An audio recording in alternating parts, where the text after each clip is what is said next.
everyone, hope you are good and be happy always. Once again, welcome to Shachi's Academy, and today we will discuss Chapter 3 of Indian Economic Development, that is for class 12 CBSE, NCERT, and this is our topic, Indian economy from 1950 to 1990, and thereafter in 1991 we embarked on our new economic policy. So let's start with the highlights of this topic, that is growth model of India. This chapter will discuss the growth model of India, that is mixed economy with 5-year plans from 1950 to 1990. See, before starting this topic, chapter 3, you need to first see the video of chapter 2. Then only you will understand this topic very nicely, okay? Then it discusses the condition and planning for agriculture, industry and trade. Basically, these three sectors were taken up by the government of India for development. New economic policy was introduced in 1991, and before that, the mixed economic model for with help of economic planning was pursued. Recap: stagnant and backward economy due to exploited zamindari system. We have covered these topics in your chapter 1, so I won't be going in detail. Then there was low output and low productivity, low level of investment, small and scattered land holdings, primitive techniques of farming, subsistence farming. So to understand all these topics in detail, you can refer to chapter number 1. So I won't be discussing once again over here. Then we have forced commercialization, because Britishers forced Indians to produce indigo in their fields to produce cash crops so that they could sell them in the market and fetch more profits. So there was Neel Satyagraha and Neel Vidroh in Bengal was there to oppose cultivation of Neel or indigo in their fields, because people were not able to produce rice in those fields after cultivation of indigo. That was really pathetic for Indian tenants and farmers. White Gulf in tillers and owners was existing, because tillers or tenants or farmers were not the real owners, zamindars were the real owners. So condition of farmers were really pathetic. Reforms for development. Now, to deal with this situation, Indian planners introduced land or institutional reforms and technical reforms. Okay, so land and institutional reforms were just focused on your consolidation of land holdings and ceilings on land holdings, etc.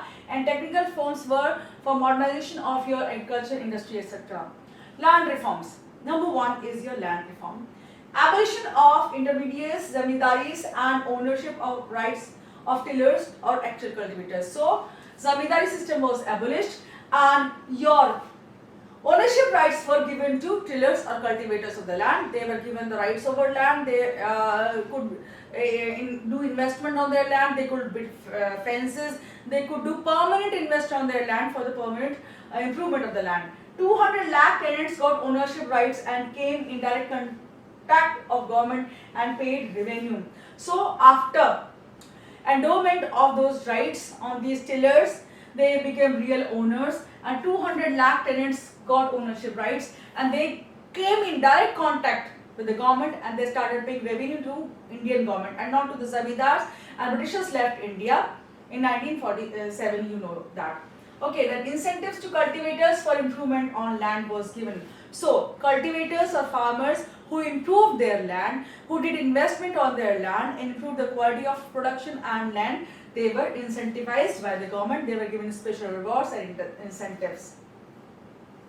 Land reforms, ceiling on land holdings. So we did our zamindari, abolition of intermediaries, that is also land reform, because zamindars were abolished, and thereafter ceiling on land holding. What is ceiling? Putting a limit.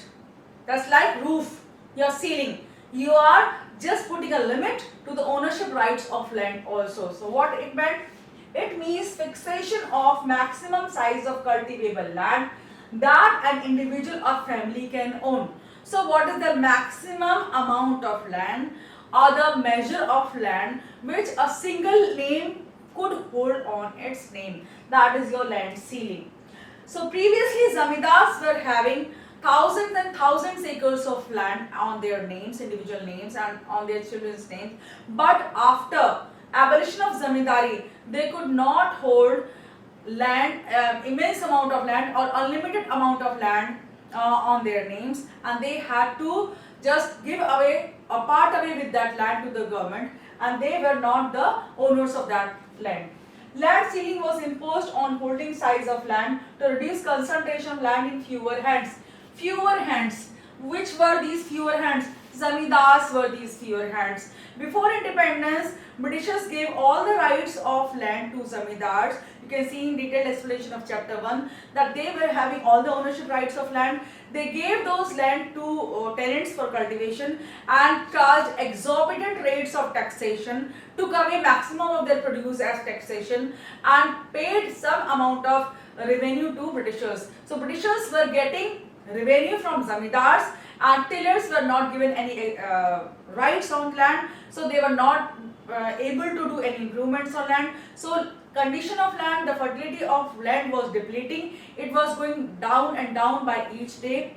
Zamindars were gaining wealth and Britishers were gaining a fixed amount of revenue from these zamindars. So who were the sufferers? Only the farmers were sufferers. So here this concentration of land in fewer hands in the hands of zamindars were stopped or removed when India gained independence. It removed zamindari system, it abolished it and gave away land to actual tillers or the farmers of the land.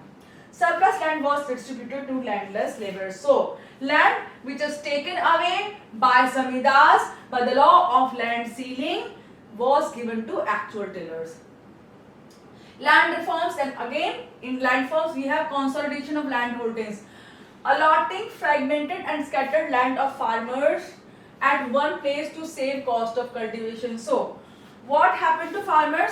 They were given different pieces of land. So one piece of land was in some other area, one was in the, another area. So what happened to farmers? They were not able to cultivate good crops on those land. They were not able to cultivate a whole piece of big piece of land. They were having scattered land everywhere. One piece, take for instance, one piece of your land is in South Delhi, another is in your North Delhi, another one is in your Central Delhi. So what will happen? You will run to all these three places and try to cultivate your land and you will end up cultivating nothing at all.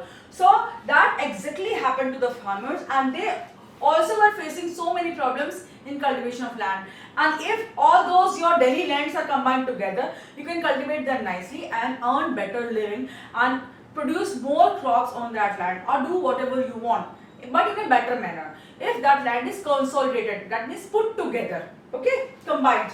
So those lands were combined together and they were given one farm. Farmers were given one farm instead of 2, 3 or 4 farms of small sizes, okay. The regulation of rent. Rents were regulated to end illegal extortion from cultivators, right?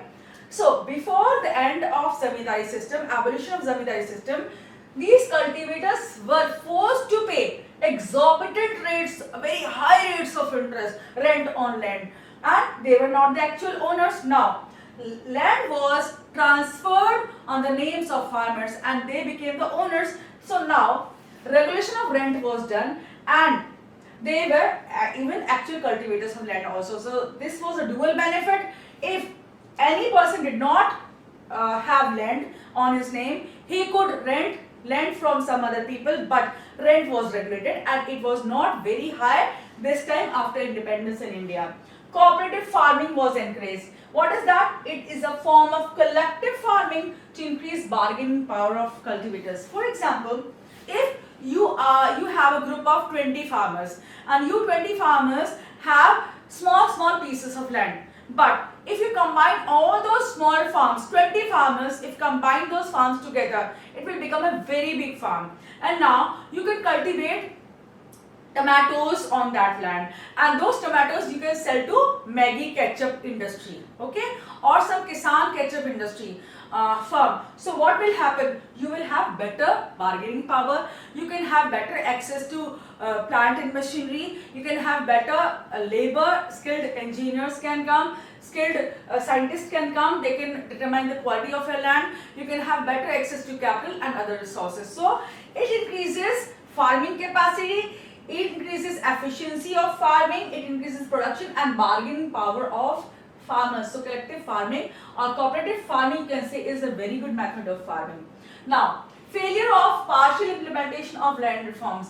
But these land reforms could not produce that kind of result which were anticipated, which were expected of them. Why? Because they could be implemented fully only in West Bengal and Kerala. These reforms could only be implemented in Kerala and West Bengal, and in other states zamindars took advantage of some loopholes in legal system and they did not surrender their whole land to government. Zamindars showed themselves as cultivators and evicted tenants. Now, zamindars, what was the rule? That if you are not cultivating your land, that land would be taken away from you. But zamindars showed themselves through fraudulent practices or from illegal papers, they showed them as cultivators and they evicted, threw away those tenants from those lands, took back the rights of land which were given to the tenants by the government. Then, zamindars also challenged land sealing legislation in courts and evaded Sealing Act. So, Sealing Act, which was passed by Government of India, was also evaded. They challenged those acts in judiciary, and as you know, in India, judiciary is most powerful. They just filed court cases and they just evaded Sealing Act. Then they registered their surplus land in the name of close relatives. For example, if I have 2000 acres of land, okay, and now government is giving me only 20 acres of land and taking away my 2000 acres of land, so that will be really painful to me, and what I will do, I will register those that surplus land, okay, in the name of my bua, chacha, nani, tai, etc., all the uncles and aunties, all the paternal uncles and aunties, and so that I can secretly take ownership of those lands without knowledge of government. So that was done by zamindars, and surplus land was transferred on the name of close relatives, in the name of close relatives. Technical reforms. Now, what are they? These reforms stand for adoption of high yielding variety of seeds, technology, mechanization and green revolution. So all these mechanization, modernization of agriculture was done under technical reform. That meant for the modernization and mechanization of your agriculture, and that gave rise to your green revolution. Why? Because high yielding variety of seeds were adopted but taken for cultivation by Indian farmers, were given to Indian farmers, and they did mechanization of their land. They purchased tractors, threshers, crushers, modern machines for cultivation, and that increased your crop production, and green revolution happened in India. They solved the problem of low productivity with high yielding variety seeds, chemical fertilizers, pesticides and insecticides. This led to significant rise in output, and this was called green revolution. So you understood what is green revolution? Then green revolution and HYV. Green revolution, crop spot, that is significant increase. It increased manifold due to high yielding variety of seeds. It was launched in 1967-68, and in that year itself the crop production increased by 25%. It was launched in 67-68, and in that very single year your crop production increased by 25%. India became self-sufficient and broke the vicious cycle of agricultural stagnation. So before that your agriculture was stagnant. As we mentioned in our previous chapter 2, that even America threatened India to end war with Pakistan, and if it did not do so, it will stop supply of food grains to India. So that was really bad of America, and they were threatening India to stop food grain supply. So we were not having enough food supplies for our people, and we had to import food grains from another country. So that was our condition. But with implementation or adoption of high yielding variety of seeds, we increased our food grain production through green revolution and ending up our agricultural stagnation. Elements of high yielding technology. What is that? Use of high yielding variety of seeds, HYV seeds, use of chemical fertilizers, use of insecticides and pesticides, expansion of irrigation facilities. What is irrigation? That is, you water your lands. You need proper sources of water to irrigate your lands, or water your fields or water your plants to grow them. Okay. So here these are the elements of high yielding technology. That phases of green revolution. What are they? Number 1, phase 1, mid 1960s, mid to mid 1970s. During this time period, revolution, was restricted to affluent farmers of Punjab, Andhra Pradesh and Tamil Nadu, which produced rice and wheat. Why? Because these affluent farmers had money to invest in modernization, to buy tractors, threshers, tube wells, pumps, etc., and invest good amount of money in these mechanization and modernization facilities. But small farmers could not do so because they did not have that amount of money, and government too was not in condition to subsidize those commodities or to provide economic assistance to these people. So small farmers were left out of this first phase of revolution, and only big farmers or affluent farmers who were rich could avail these facilities or technology. Phase 2, mid-1970s to mid-1980s, it extended to whole country, covering all crops, as small farmers were given loans at subsidized rate for buying inputs. So previously it was concentrated only in Punjab, Andhra Pradesh and Tamil Nadu in affluent farmers who were rich. But now this revolution covered whole nation. Government too gave loans at subsidized rate to small farmers, and they could also purchase machines and go for modernization of their cultivation in their farms. Gains of Green Revolution. It benefited large farmers as they had money to invest on mechanization and other technology. It benefited large farmers because they had all the money and they could invest in modernization. It left out small farmers as they did not have money to adopt technology. See, when government provides subsidies, only very small fraction of people can avail them and others are left out. It happened so in case of Green Revolution also. Why? Because everyone does not know that government is providing subsidies, and some people may think that if I take up loan, I'll have to repay it. What if I cannot pay it? It happens today also. Government is providing so many loans, so many initiatives, it's providing so many subsidies to people, but people are unknown about them. They do not know, they do not have proper knowledge, they do not have proper channels to avail those loans, etc. And it happened similarly, it happened in that time also, and people could not avail those loans and could not invest in modernization of their land. On overall basis, it failed to achieve equity. So, while large farmers could avail the benefits of Green Revolution, small farmers were left out of this revolution. Agricultural subsidies, virtue or vice. See, when they give agricultural subsidies to farmers, whether it is good for people or not, we can see that. Vice, that means the bad things about subsidies. What are the disadvantages of giving subsidies to people? Huge burden on government finances. When government gives subsidies, it's a huge burden. It's, you can say, a dead weight on government finances, because it takes away a significant portion of your government revenue, which can be used, which could have been used for the development of infrastructure, for health, hygiene or other industrialization processes, etc. of government or nation. But it has been used as subsidy. So it's a dead weight or burden on economy and your nation. Misappropriate benefits. See, when agricultural subsidies are provided, they are provided to everyone. Even very large farmers, very affluent farmers, rich farmers get benefits of subsidies. In India, right now also, agricultural income is tax-free, and they are given subsidies also. That means this is misappropriate benefits that are accruing to rich farmers with your small farmers. Wasteful consumption. When subsidies are provided, people tend to waste them. They are not using them properly, and they tend to think that government is giving it free of cost. We can use it the manner we like it to use. Okay, that is wasteful consumption also. It could have been used for some other purposes. Then virtues.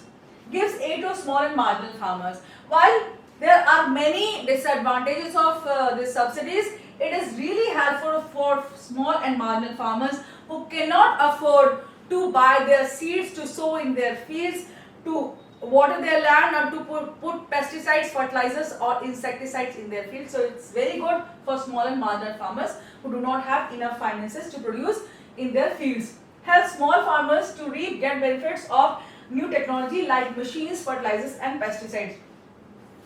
So to reap, and you can remove this get, okay? So reap or get is same thing, okay? So they can invest in fertilizers, machines and pesticides, etc. and in modern technology. So they can benefit from that. increases equity. See, small farmers do not have enough amount of finance, and when subsidies are given to them, it promotes equity. They are brought at par with other farmers who have enough resources. Importance of industries. Now, we will discuss the industrial sector. Industries are based to sustainable or sustained GDP growth. Why? Because see, agriculture is one thing, you are producing food grains, etc. But you need heavy machines, you need bigger industries to produce all the commodities that we buy and sell in markets and earn profit for international trade. Everything, we need good amount of industries, and we need huge industrial base for the development of nation. They provide employment and lead to better infrastructure. It is only with the help of industries infrastructure can be built. So they are very good for your nation building. Role of public and private sectors in Indian industrial development, or need for direct participation of public sector in industrial development. So what is the role of public sector, and what was in fact the need of public sector to intervene in all the industrial processes of India? We will discuss that. Lack of capital with private sector. Firstly, there were very few private sector ventures. Only Tatas and Birlas had money, and that money was not enough to develop whole of India. It could not have been taken the pitiable condition of whole India, and that's why government had to intervene with public sector enterprises. Then, low investment to invest. Even though private sector might have money, but there was low inducement to invest because the level of demand was very low in India. People were not rich, people were fighting for their 2 square meals, and they had a very low level of income, which showed less profit prospects. And when profit prospects are low, private sector's individuals do not want to invest in those ventures. That's why private sector was not there for investment, and government had to invest in these ventures. Growth with social justice. See, growth with social justice and welfare can only be done by public sector and not by private sector. Then IPR.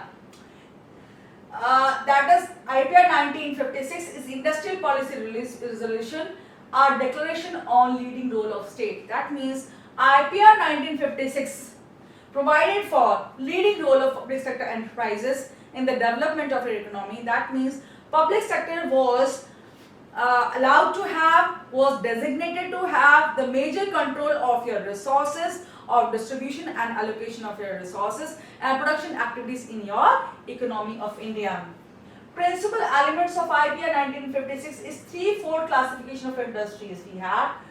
Solely for public sector, that means all the production activities were divided into 3 sectors. Number 1 is the type of industries which were solely reserved, which were given away solely. That means only public sector could produce for those industries. That was atomic energy was to be controlled only by public sector. No private sector could produce atomic energy commodities or things. Then defense and railways, they were to be controlled solely by public sector, and they were not to be given by to private sector. For both public and private sector. Now, there is second category which is open to be used or produced by both public and private sector. Just like fertilizers could be produced by both public and private sector. Industry, then mining industry was also controlled by both private and public sector. Then solely private, only for private sector. Government was not eager, you can say, or it was not the sector in which government was needed to invest. Left out industries were given to private sector, such as food, roadways, transportation, FMCG, etc. FMCG, fast moving consumer goods like toiletries, soap, toothbrushes, toothpaste, cameras, dolls, toys, garments, etc. These are. Now, what are the principal elements of IPR 1956? It endeavored to establish industries in rural areas for regional equality. Why? Because industries are normally concentrated or established in cities and towns, and regional areas do not have, or very small villages or very remote areas do not have enough amount of industries. So what government endeavored, it tried to establish industries in rural areas or far-flung areas of India. remote areas. Then motivate private entrepreneurs to establish businesses in remote areas.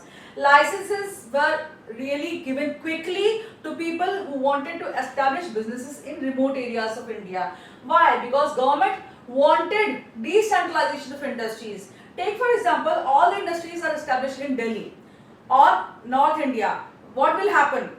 All the other regions of India will be lesser developed, will not have any type of industry, and people will not have good venues of employment over there, and only Delhi will develop, other areas will not develop. They will lie in stagnation, they will be lesser developed areas or underdeveloped areas. So to remove this inhibition, to remove this condition, government tried to establish industries in all different parts of India, in all the regions, in all the remote areas of India, so that people of all the regions can develop and India as a whole can develop. Then industrial licensing. Licenses were liberally issued for rural areas. Those who wanted to establish industries in rural areas, they were quickly given licenses so that government could help those people to establish industries and just gain development of those areas, attain development of those remote areas. Then industrial concessions for regional equality. This too was given. Industrial concessions were also given to people who wanted to establish industries in rural areas so that those areas could develop. Then tax holidays, freedom from payment of taxes in initial time period. Take for example, if you establish any industry in economic zones, SEZs, special economic zones, in those areas relaxation is given on taxes, relaxation is given on electricity bills, and other concessions are also given. Same happened here also. Tax holidays were given to people who wanted to establish industries in remote areas of India to develop regional equality of India. Subsidized power supply for emerging or infant industries. Those industries which are infant, that means in initial phases. For example, if I establish some industry, I have lesser amount of finance, I have lesser amount of inputs, no modernization is there, I have lesser amount of capital resources, I don't have that much amount of skilled labor. That means I am a small industry, I need protection, I am infant. My industry is what? It is infant, it is small, it is in the initial phase. So all the industries which are in emerging and initial phases are known as infant industries. They are not fully grown up. They are not powerful enough to compete with other industries. That's why they are infant. So subsidized power supply. That means they were given power supply at lesser rates. That is subsidized power supply for infant industries. Small scale industry to promote employment and equity. See, small scale industries has the basic quality of getting established, or they can be established in any area of the country because they need lesser investment than large scale industries to be established. So they need lesser finance, lesser inputs and resources, and they can be established in different regions of the nation, and they can promote regional development and equal development of all the parts of the nation and the regions. So industrialization has two dimensions: growth of large scale to generate infrastructure facilities, and growth of small scale industry to generate employment and promote social justices. So large scale industries were taken up by India to develop infrastructural facilities in India, because these are the industries which can carry on this much amount of weight and type of work.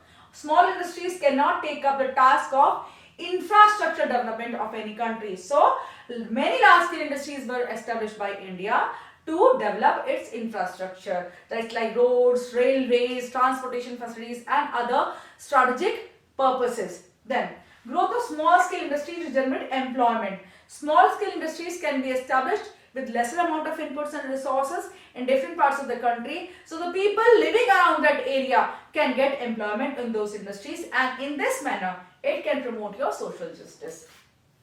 Then what is a small scale industry?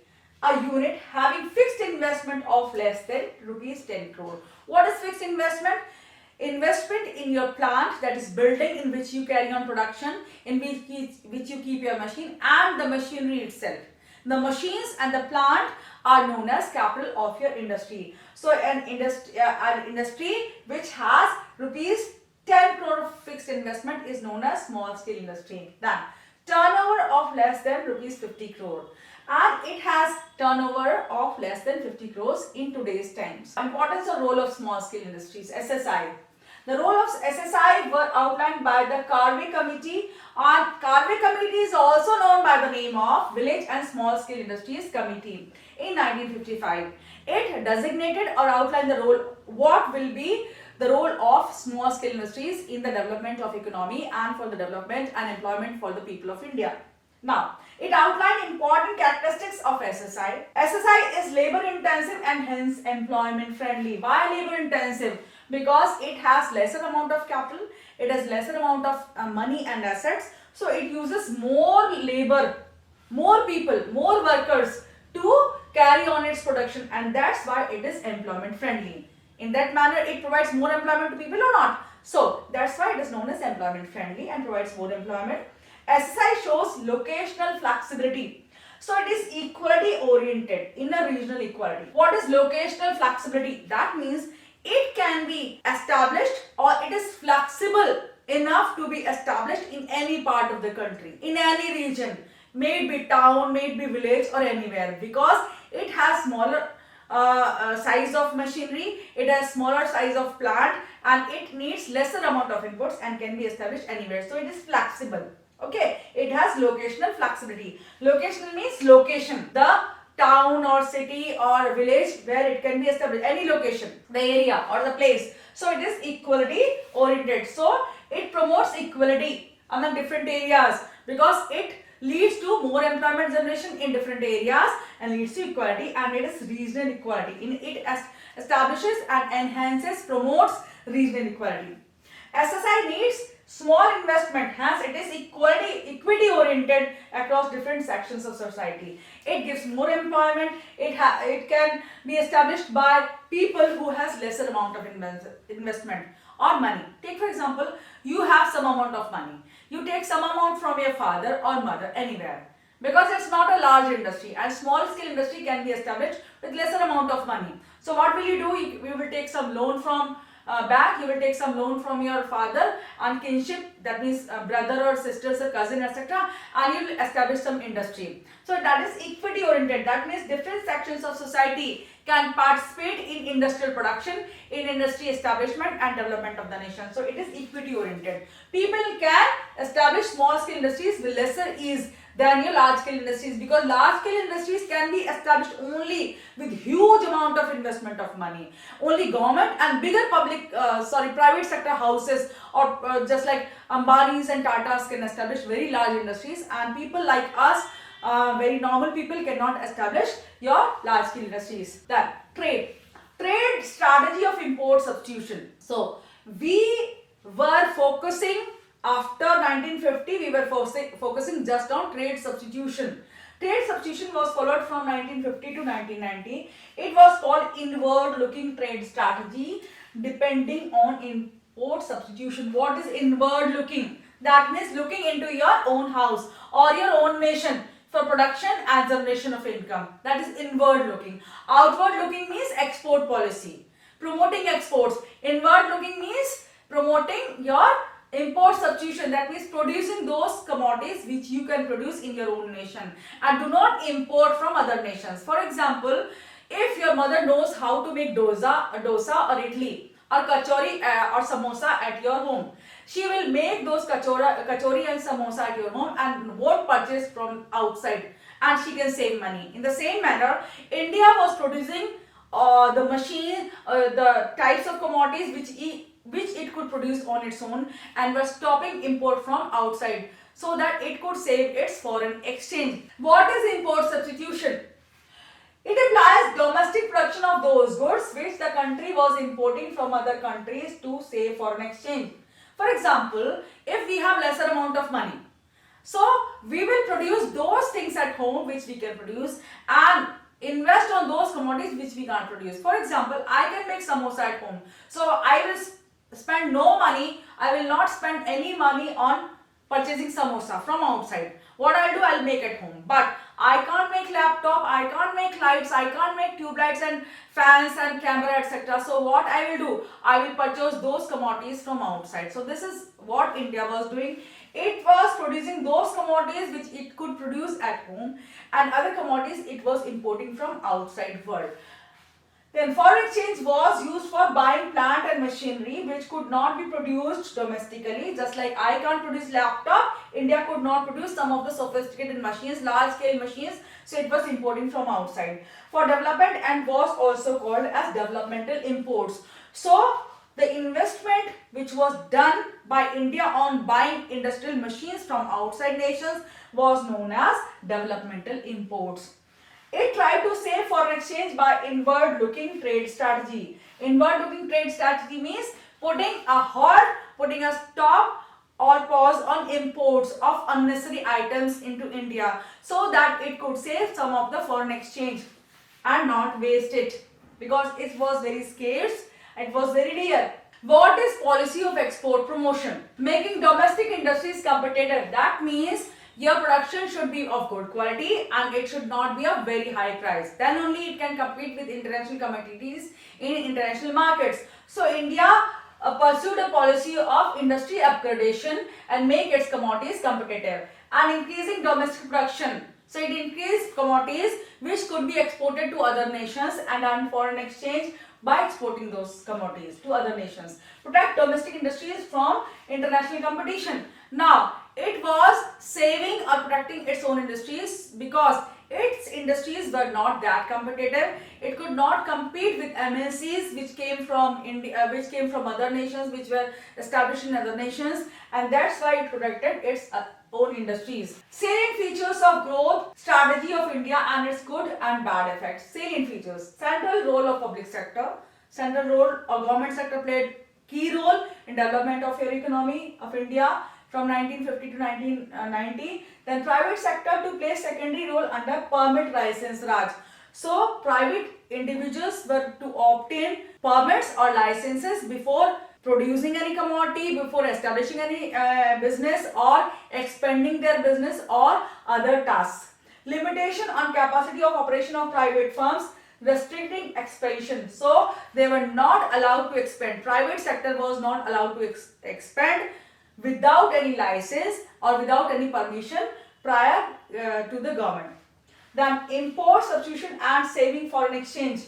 So here import substitution was done. That means we were stopping or we were just limiting our imports to minimal level so that we could save foreign exchange, and that foreign exchange was used for developmental imports, for buying machines for development.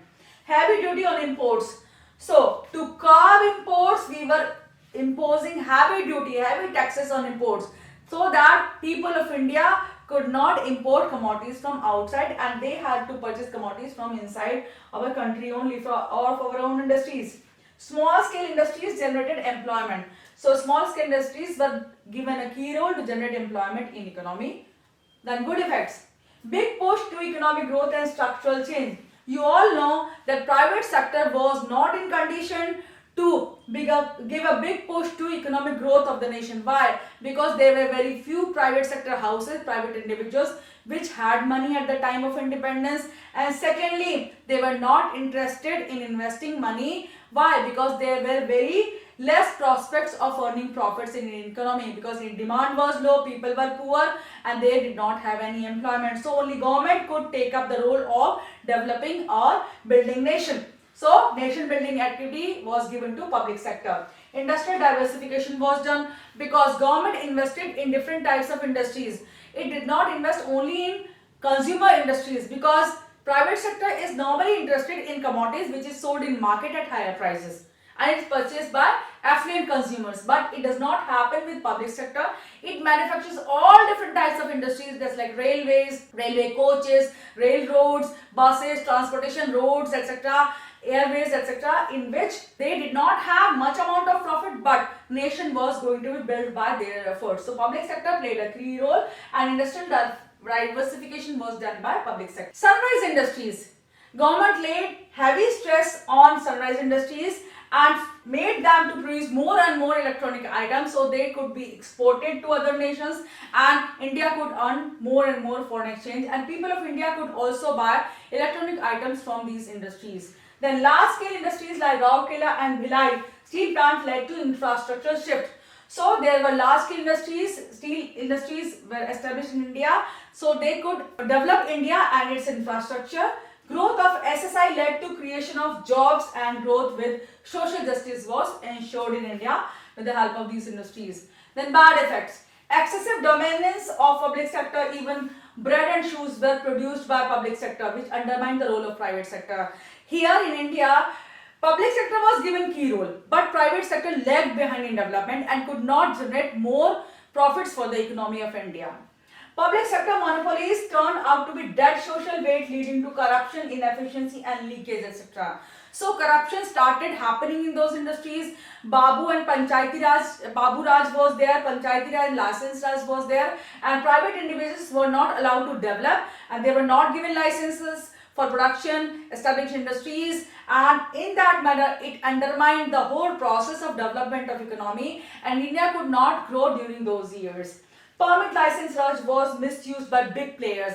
Big industries, bigger players or bigger private players could get licenses very easily, but small individuals, you may say like you and me, normal people, could not get licenses for production or for establishing any industry. So the people like normal people were lagging behind and they could not get industrial licenses, and more industries could not be established. So India lagged behind in industrial revolution also, or industrial development also. Production of domestic industries made them incapable of international competition and due to low standard of goods. So where government provides production to industries, they tend to produce cheaper type of items, and those cheaper items could not sell in international markets, and people of India were consuming in inferior types of goods in India. So it was a losing battle, a lost battle in both the international sector and India as well. Saving foreign exchange rather than export promotion proved to be an inefficient strategy which depleted foreign exchange reserves. This was like just saving without earning. When you save more but earn nothing, that is useless. Why? Because if you don't earn, how will you save? Same happened with India. It was just saving. It was not earning anything through exports. It was not producing competitive goods. It was not selling in international markets. It was not earning good foreign exchange, and that's why it was left with lesser amount of foreign exchange, and it depleted its foreign exchange reserves. In 1990, we did not have enough foreign exchange just to get inputs for even 1 week. So that was our condition. Okay.